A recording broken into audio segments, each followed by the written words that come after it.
iRobot Roomba Combo J7 Plus promises a true vacuum and mop in one that actually lifts the mop up and away from carpets, dodges pet messes and cords with AI, and empties itself for up to 60 days. Either we've reached hands-free floor care or it's another round of expensive confusion.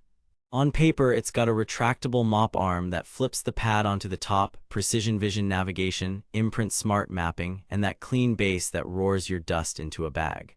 Sounds slick, but here's the thing, specs can look criminally generous. Here's what caught my attention and what didn't add up at first glance.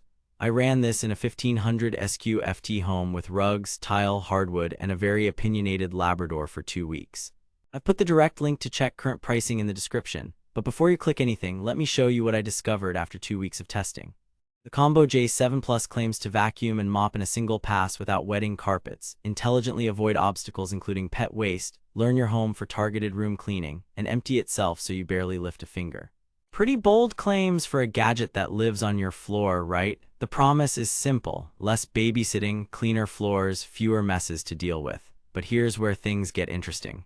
Hybrid robots almost always overpromise on the mop, and camera-based navigation has some very real limitations.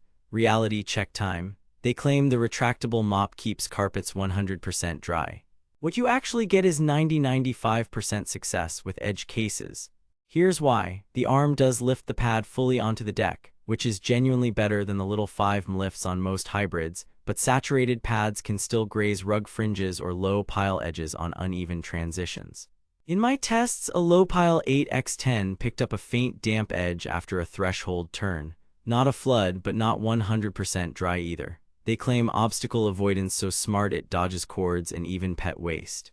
Reality, it's among the best at this price, but not infallible. The front camera and LED do a solid job on shoes, bowls, and charging cables. My staged pet waste decoy, it gave it a respectful berth every run. But in dim lighting, it misread a thin black cable and nudged it. Also, smaller toys under an inch and dark socks can get missed. The system relies on light and pattern recognition. Turn the lights down and the brain gets fuzzy. They claim powerful cleaning with dual rubber rollers. What you get is classic Roomba strength, great hard floor pickup, very good on short pile carpets, and fewer tangles with pet hair than bristle brushes. Here's the caveat.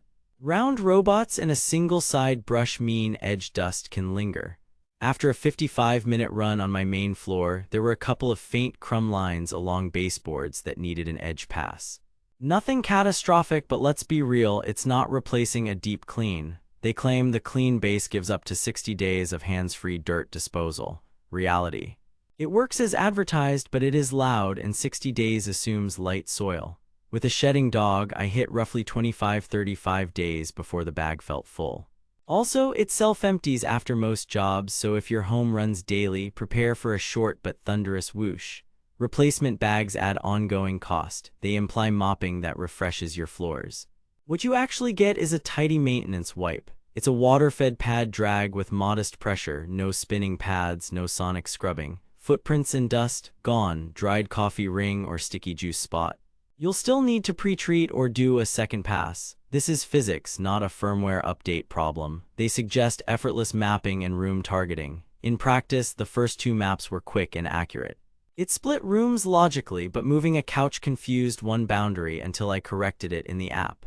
Recharge and resume worked fine. Cleaning my whole 1500 SQ-FT took 2 sessions and about 2.5 hours total.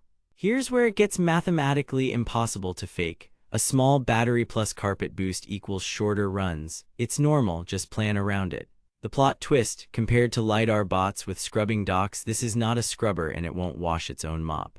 You'll be rinsing pads and refilling a small reservoir every few runs. That's the trade-off for Roomba's superior obstacle avoidance and reliable vacuuming. Obstacle avoidance and navigation. The camera-based system is genuinely smart in normal lighting. It identified cords, shoes, and pet bowls consistently and avoided my fake pet mess every time. In low light, performance dips. If you run it at night, leave a couple of lights on. Mapping is fast. Map edits in the iRobot Home app are straightforward and keep out zones stick. Vacuum power and pickup. Dual rubber rollers give stable contact and reduce hair wrapping. Hard floors looked great in one pass and medium pile carpet got a visible lift, especially with carpet boost.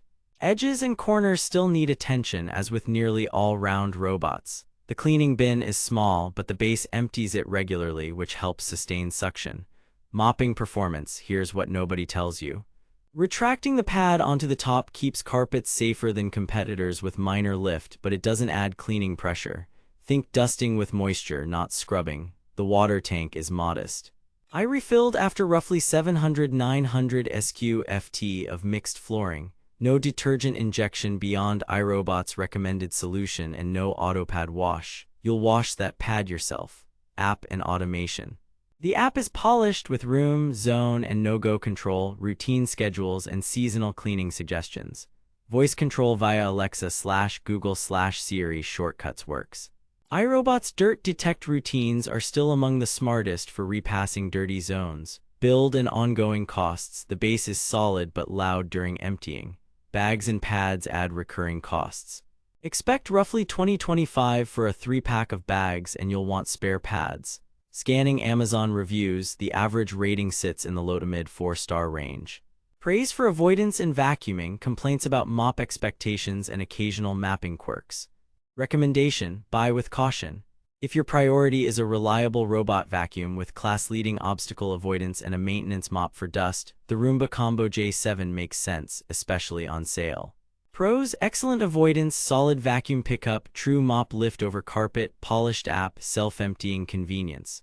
Cons: no real scrubbing, loud bass, recurring bag and pad costs, and performance dips in low light. Price swings a lot, but it often lands in the premium bracket. At a strong discount, it's compelling. At full MSRP, you should compare. Worth it if you want vacuum-first performance with a safe light mop. Save your money for a scrubbing dock bot if you need real mop power. Thanks for watching. If this review saved you from wasting money or helped you find something actually worth buying, I've put the link to check current pricing and read more reviews in the description. And hey, if you do decide to buy through my link, it helps fund these investigations without costing you extra. Drop your questions below and tell me what robot you want me to put head-to-head with this next. I'm eyeing Roborock and Ecovacs. New deep dive drops next week. Stay savage out there.